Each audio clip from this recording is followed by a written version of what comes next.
Hey everybody, welcome back to the shop for another week of Saturday Night Special. And we've got plenty of machine work this week, and we've got some announcements to make, and I got a couple gifts that's come in we're going to show. And we've got some progress on the shop and some updates to tell you about regarding that. So let's dive right in. I wanted to start off by talking about next weekend. I have plans, Abby and I have plans together, and we're going to have a long weekend next weekend because of Labor Day.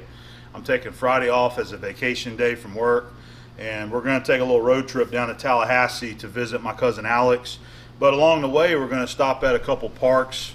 We're going to stop and see Florida's tallest waterfall, and then we're going to go visit my friend Mark Lindquist and his wife there in Quincy, Florida. I got a video of that last year where we stopped and visited, and Abby would like to meet them, and they'd like to meet Abby and see his studio, so we're going to visit with them.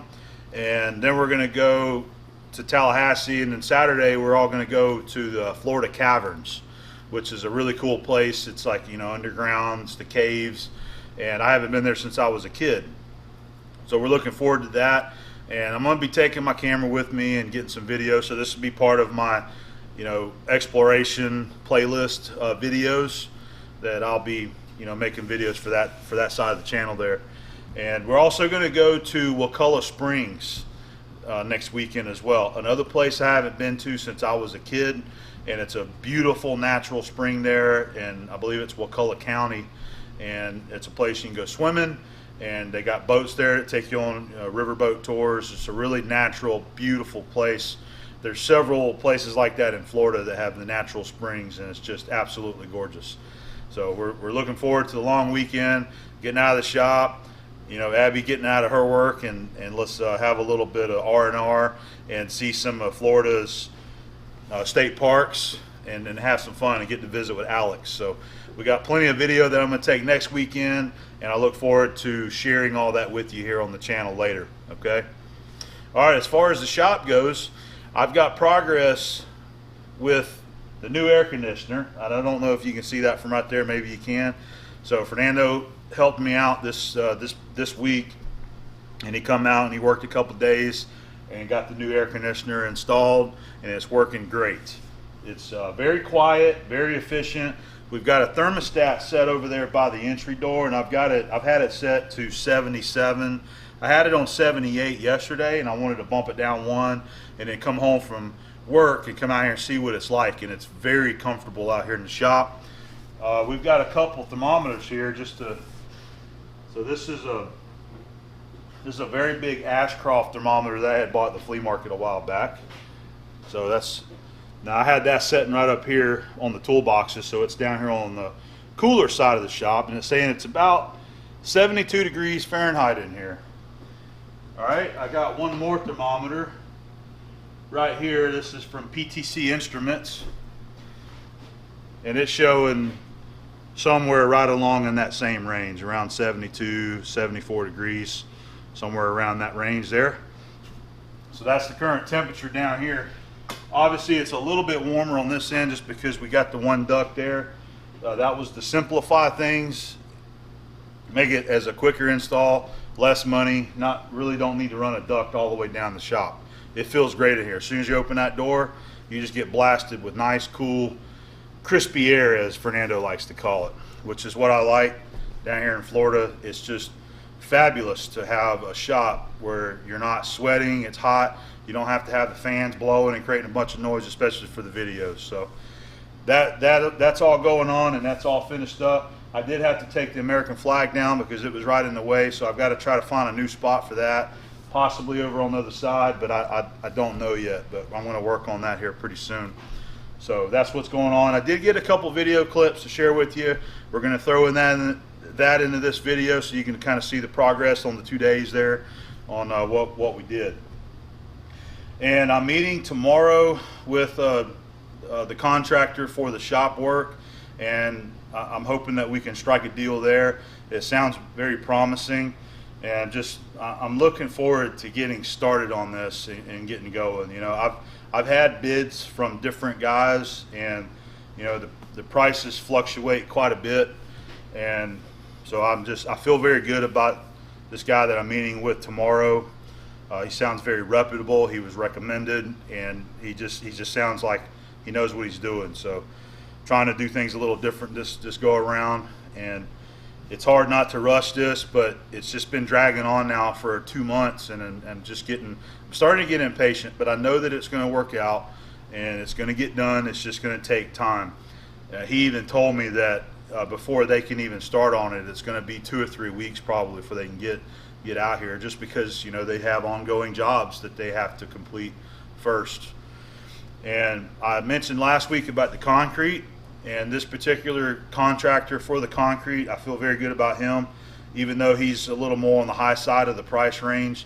But I feel great about hiring him to do the work whenever the time comes, because he's got a lot of experience. He said he's been doing it for 40 years. He was very professional when he came out and talked to me. And I've had 3 other guys that I have talked to about concrete work, and none of the other 3 guys have actually come out here to meet me face to face. So that means a lot to me. If you want to give me a bid, you know, I expect you to come out here, look at what I want done. I'm going to show you what I want done, and then we can go from there, and you can suggest things on how it needs to be done, and then you can give me a price. So the guy that came out and gave me a price, I feel great about him. So I'm probably going to end up hiring him to do that work. But we got to get the shop done first. That's number 1. Number 2 is get the slab done. I want to get my patio done at the same time so that I'll have a place to do my barbecue and have a place for socialization out here too. You know, go out there and sit down and things like that. All right, so next week I hope to give you some more updates if I have any more to share with you, and we'll touch on it there. Okay. I got a couple gifts right here. We've had a few that's been coming in the past month or so, and I wanted to share a couple of them with you. So I got one right here. Now this is from Ellen Jacobs, and he is all the way down in Australia. I believe it's Moorabbin, Victoria, Australia. And he had messaged me on one of the videos. I was using the height gauge there on the granite plate, and said, hey, I think I've got an indicator that would suit you a little bit better. And he was not using it and wanted to donate it here to the shop. So he sent me this very nice stared indicator. This is a number 656-617. It is a tenths indicator, very large size. This is a 3.5 inch diameter indicator, and it's in good working condition. Looks like it's an original piece. You know, you can see some wear and some scratches on the crystal there, but still very, very usable indicator right there. So we may put this over there on the Brown & Sharp height gauge and use this on upcoming videos when we're doing some inspections. A little bit easier to see these on the video there. So thank you very much, Ellen, for the indicator. I appreciate it very much, man. That's great. All right, and then we got one more gift right here. And this is sent in from Dennis Nolan. He's with Niagara Cutter, and Dennis has already sent in some nice things, you know, over the year and a half or so, some cutters from Niagara. And he was watching the video where Abby and I went to the Stennis Space Center, and when I was filming there, they showed some tiles that come off of the shuttle, and I had mentioned that I would love to have one of those to use around here in the shop. By the way, the AC just turned off. So a little bit quieter now. All right, so we got a cutter there too. He actually has some of the material left over from a project when they were doing some work for NASA. And that's what he sent me. He sent me 2 of these bricks here. That is the exact material that they used to make the heat tiles on the space shuttle for NASA right there. And there's 2 of them. He's got another one that's identical that's wrapped up in the box right there. So I'm looking forward to putting some heat on this and seeing what it does. I'm sure it'll do fine. He's got a letter right here, and he says, here's a couple pieces of silica foam that is used to make the tiles on the space shuttle. You made a comment you'd like to have a piece, and this is the actual material that they used to make the tiles. And it was from a leftover project that they did in the mid-2000s with NASA on machining them to shape before ceramic coating. Hope you enjoy. All right, so this must be the bare material, and then they put a coating on top of that. It is a little bit powdery, as you can see, but I'm sure that could be a great help around here in the shop whenever you're wanting to do some heating. You can use this as a the word doesn't come to me now, but if you want to do some heating on a part, some soldering, welding, or whatever, you can set your part right there and then do all of your heating that you want to do, and this is not going to suck the heat out of it like you would if you're just setting it on a bare piece of steel on the table. So Dennis, thank you very much for that. I really appreciate that. That's a very cool, unique gift. How many people have something like that in their shop that was used on the space shuttles? So Dennis also sent me a brand new cutter from Niagara. This is a 2-inch diameter. This is a roughing end mill. Brand new roughing end mill from Niagara. So always useful. This is one of my favorite cutters to use on a mill, is a roughing end mill. Thank you very much, Dennis. All right, that's going to be it for our gifts, and we're going to get on with the rest of our footage. And I hope you guys enjoy this week. I've got some more good stuff coming to you for next weekend. Been doing some heavy turning at work, and I was allowed to get some video of that. So you guys might enjoy that, and we'll be bringing that to you for next week's SNS, okay? New AC is installed and running, and it's blowing nice and cold. So we're standing back here like where the mill is and where the Victor is, and it's like a fan blowing on me right here. Probably can't hear it too well with the windsock on the mic there, but it's doing good. It says it's 80 degrees in here on the thermostat, but it already feels colder than that. So we just got to do some trim work. It's not finished up yet, but everything is hooked up just like it needs to be. We just got to do some trim work here and cover the hole up, make it look pretty. Other than that, it's done. So that's where we tied in to the power coming out of, that's a sub panel right there, a 3-phase sub panel, and the circuit that was running the window unit, we disconnected that and hooked the new AC into where that window unit was. And again, that's going to go out to the new addition outside on the enclosure. I'm very happy. This is going to be really nice. So I got to give it up to my viewer, David. He is the one that gave me that unit. It was new, never used whenever he had acquired it, and had it for about 7 years, I guess, and he said that he wanted me to have it. So very, very nice gift from a viewer, and this is going to work out really, really good. Man, it feels good standing right here. It's working great. So there we go. There's just a quick view outside looking at what the unit looks like. There's your disconnect there.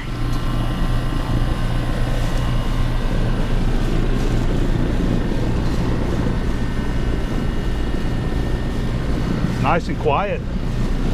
Doesn't make a bunch of noise.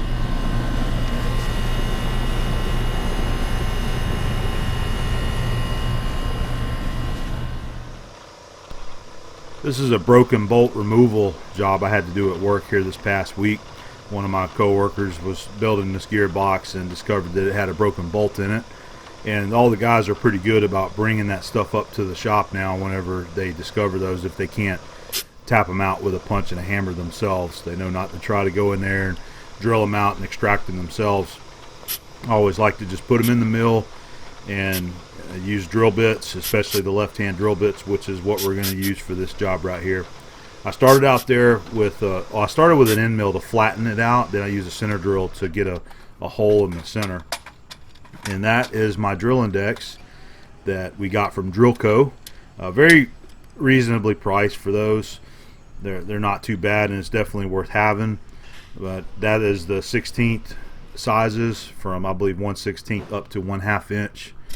And I was just trying to pick out which one I wanted to use. I believe I went with 3/16 left-hand drill there for this 1/4 inch bolt.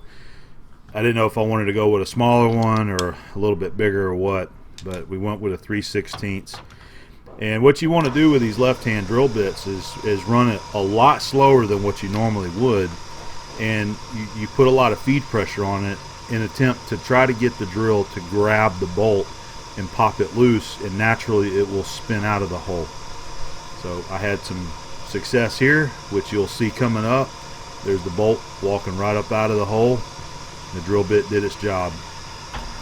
So if you ever run into these kind of jobs, I'd suggest invest in a set of left-hand drills, even just a small set of them. Get a few sizes.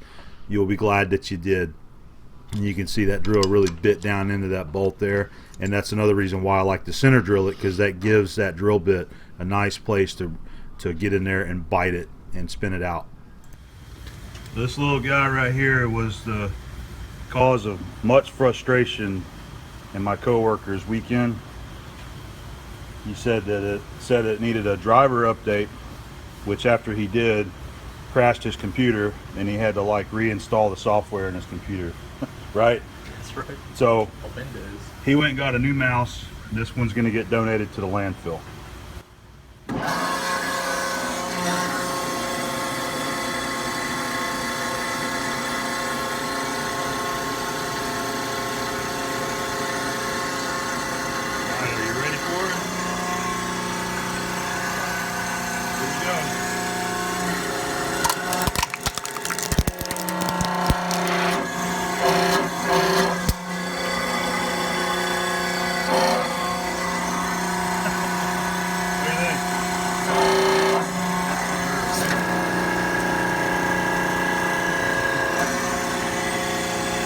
There you go.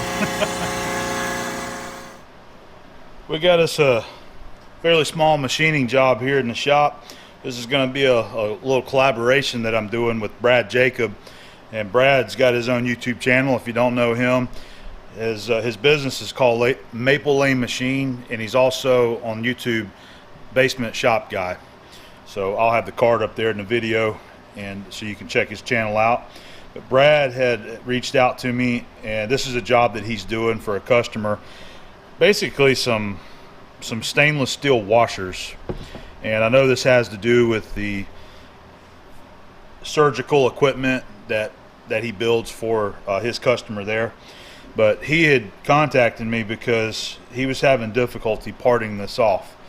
And he's already got it drilled and turned and just needs them parted off. And I guess the old South Bend just ain't up to the challenge of parting this stuff off there. And he knows that I got some pretty good rigidity on the old Monarch. Even the Victor does pretty good. So he asked me if I'd be interested in parting these off for him. And he's 30 of them total. So he's already turned this and got it ready to go. This is some 1 5/8 diameter, 3/16 stainless steel. And I went ahead and did the math just to make sure that we had enough material here. And we do, using a 1/8 wide carbide grooving and parting tool here that we're going to use. This one works really well. It's got a nice positive cut to it, and that should do pretty good. We'll use flood coolant whenever we do it.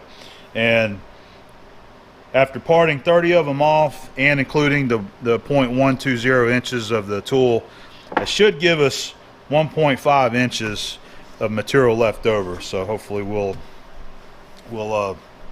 won't have any mess ups, but we may have to scrap one or two just so that we get our offset correct. There is a tolerance of, let me see. I know on this print he had originally thought it was 4/10, and I told him that's a little bit tight for what we're doing. We're parting, and he did confirm with the customer that it's 4 thousandths on the tolerance there. So we've got a tolerance. So it's 0.118 minus 4 thousandths plus 0. Okay, so we're going to try to keep it within that spec right there. So I'll have to get one parted off and mic it and see where we're at, and then take a note of our offset each time. I use a dial indicator. All right, so we'll go down to the Monarch lathe. I wish there was more material here to support this. That is a lot of stick out there from from the chuck, with not a lot going through the jaws to help support that. But we'll give it a shot and see what we can do, and see if we can help Brad out. All right, so let's go over to the Monarch and start setting it up. All right, we're going to get the first one chucked and indicated. I've already preset the jaws there to 1 5/8. Stick it all the way up to that shoulder.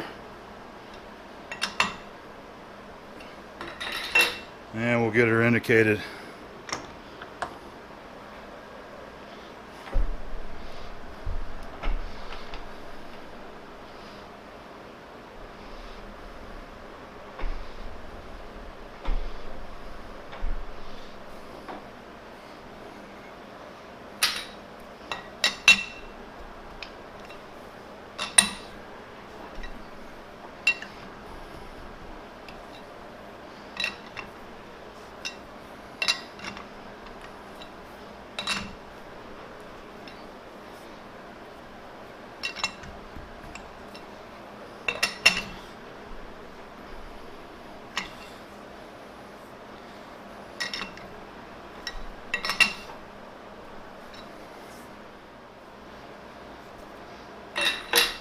Let's see.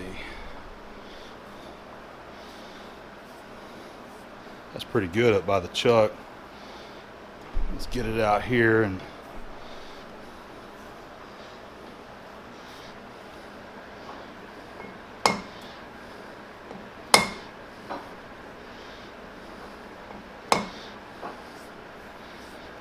all right, we're within the thousandths right there. Let's go with that. So I've already got the tool post indicated square, and then this is what I was talking about before on why I keep my tool post indicated square. Whenever you're coming up to do say a groove, in this case we're going to be parting off, you want that tool to be square. Sometimes I'm in here cutting seal grooves, grooves for piston seals, you know, things like that, and I want them square. I don't want them at an angle going in down in there. So I've already run my indicator across here. We're good and straight now. So we're ready to go. I was going to mention that I just topped off the coolant tank. Actually, I kind of flushed it out. I pumped out all the old coolant. It was pretty well spent, and I just put probably between 7 and 8 gallons of fresh coolant down in there. It's a soluble oil mixed with water. And I just bought a bucket. It's made by Lubriplate, and it's their soluble oil. So we're going to run coolant on this as we do it. So let's go ahead and get started. I'm going to start with that outer face to make sure it's trued up. And I'm just kind of eyeballing my feed rate on how I want it to go in there. And what I'm doing also is I'm establishing a true zero. So we'll see how my stack up will be. I'm going to set this dial over here on 0. All right, I'm going to go ahead and offset it. So I did the math. The widest one should be 118 or 118 and a half thou, and the tolerance is minus 4 thousandths plus 0. So we got, let's just call it 114 and 118. I've got 238 is going to be the offset. All right, just did that. And I put a little note, so I wrote it down. I got a little magnet. I'm sticking it right here above the indicator so I can see it. Now let's go ahead and get some coolant going. Got some nice pretty coolant to go with the new job.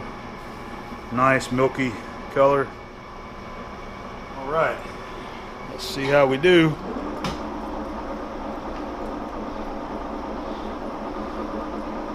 I'm gonna start with a hand feed. Oh yeah, that is gonna squeal like the dickens. I gotta get my earplugs out.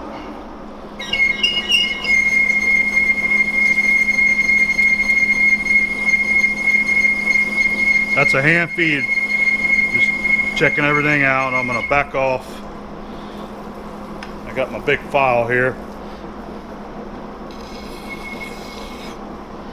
I just want to break that edge.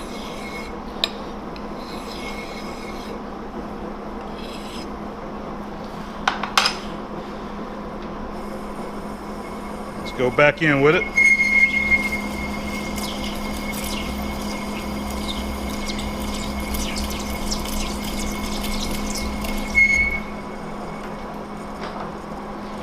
slowing it down. That was power feed.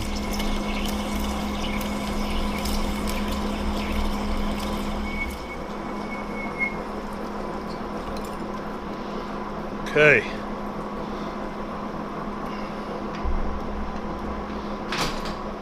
That 316 is pretty tough, ain't it?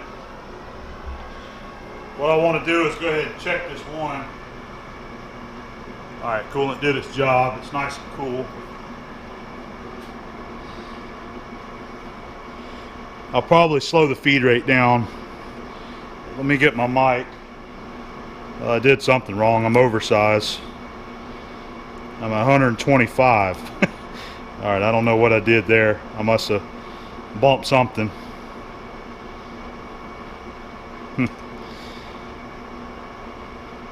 125, so we're 5, 7 thousandths over. Let me reset.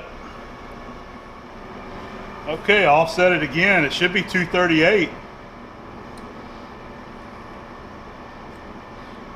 Well, it moved on me, but it's 120 thousandths. All right. 0.120 plus 0.118. Finish size. It's 238. Let's try it again.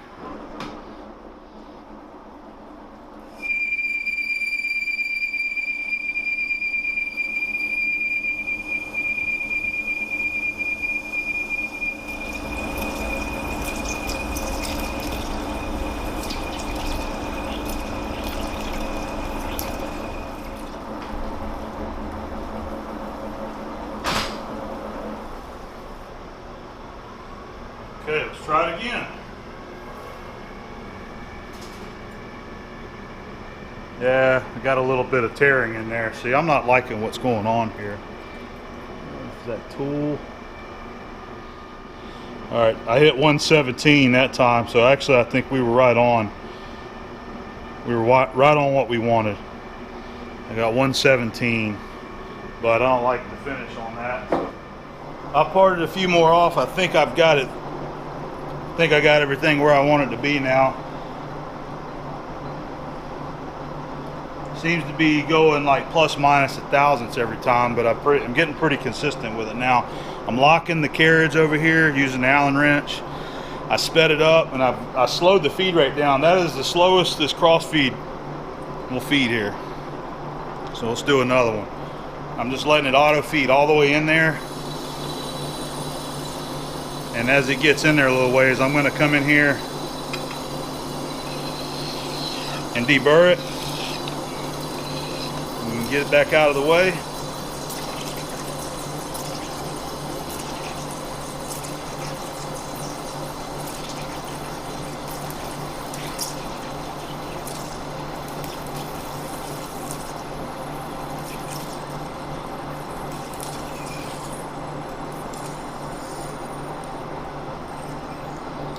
All right, and I just stop the feed, and I stop it right there.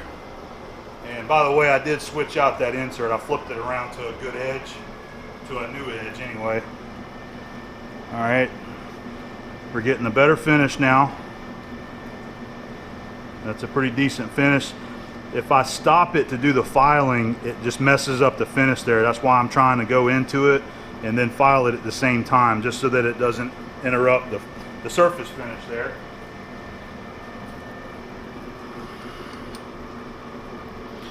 All right, about 117 and a half right there. So that's consistent to what I've been getting, about 117 and a half on the thickness. So that's about 1 thou under our tolerance. Okay, so I'll loosen the carriage right here. I'm gonna back it off so I don't drag. And I'm gonna come in here, I'm gonna reset, and I am doing 238 on the dial here. That's 1, 2. That's 238, and I lock the carriage. I think that's helping here.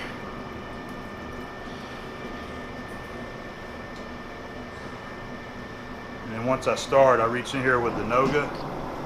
Now I'll go ahead and I deburr this side, the inner hole, I mean.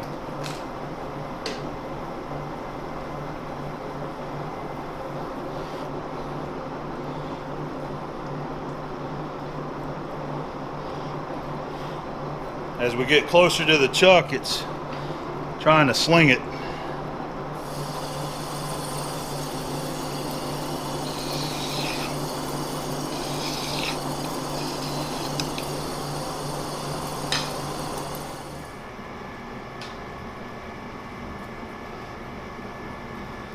Okay, it's being consistent with me now. I figured it would probably take one or two to get it going, and that's what it's doing. All right, 117. So that's within tolerance. All right, I think we're on a roll now.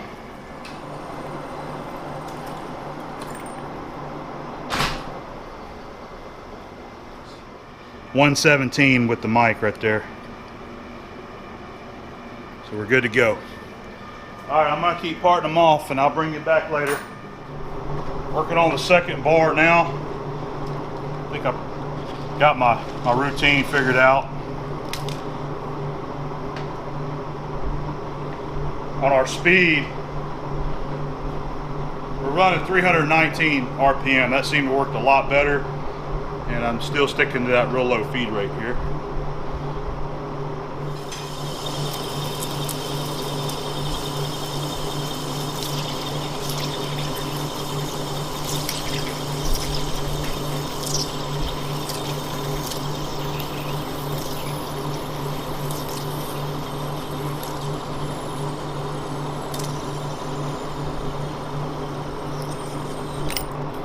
Pops off, I stopped it, stopped the feed, shut off the machine, I pull it out, and I go ahead and give it a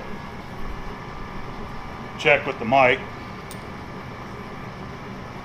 117.5 on that one. I found that it makes a difference locking the carriage over here, so now when I'm done, I go ahead and I reset my zero, and I unlock it. Back off some so I don't drag and bring it back, and then I'll make my 238 movement.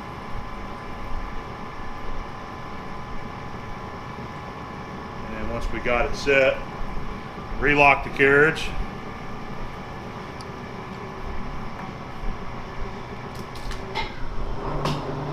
Deburr this inside here, that way one side's already finished. And then start all over again.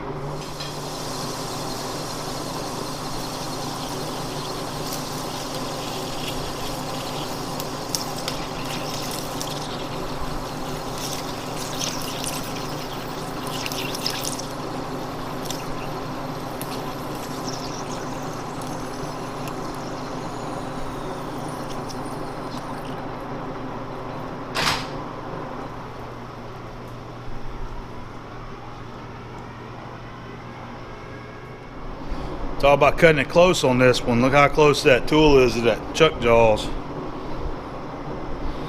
All right, last one for this bar here. Unfortunately, you get to make a little bit of a mess, but the lady's catching most of it. There's a little bit going down here on the floor, but it's not much.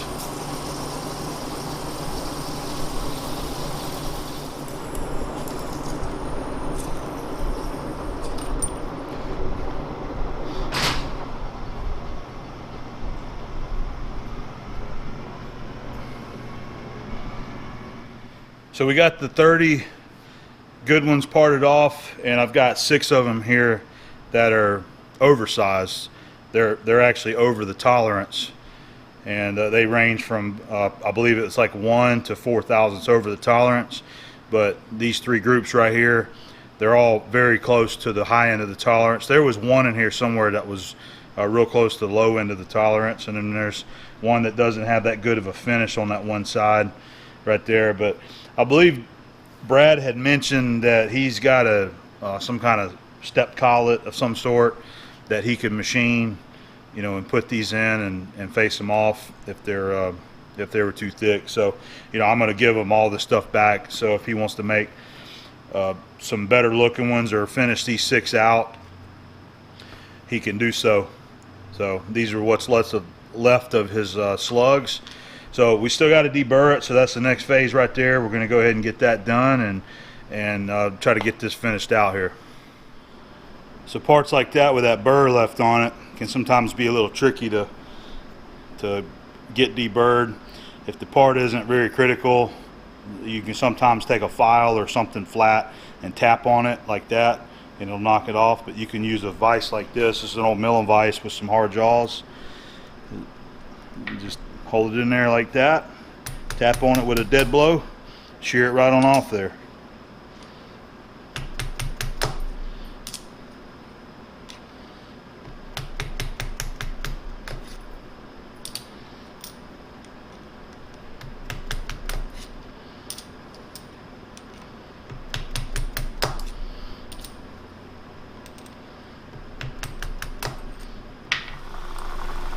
And then you can very carefully come over here to a chamfering tool.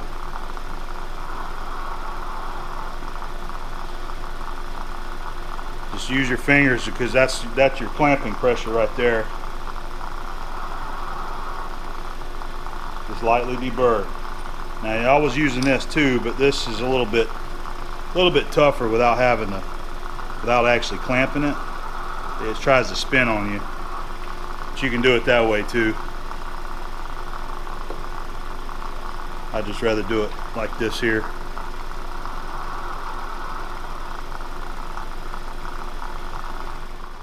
There we are, all finished up. So we got 30 good spacers there, or whatever they are, and then I've got all these are the 6 rejects here. They're actually oversized, so they could be faced off and used as a good part. So I got those separated, and I'll send these back with the batch of 30 in case Brad wants to, you know, face one side of these off and save them for a future order or something like that. I'll give his little slugs back so he has those. So there we go. Hope you enjoyed watching, and I'm going to go ahead and get these boxed up and get them back up to Brad over at Maple Lane Machine and Tool. So hope you enjoyed. We'll see you next week.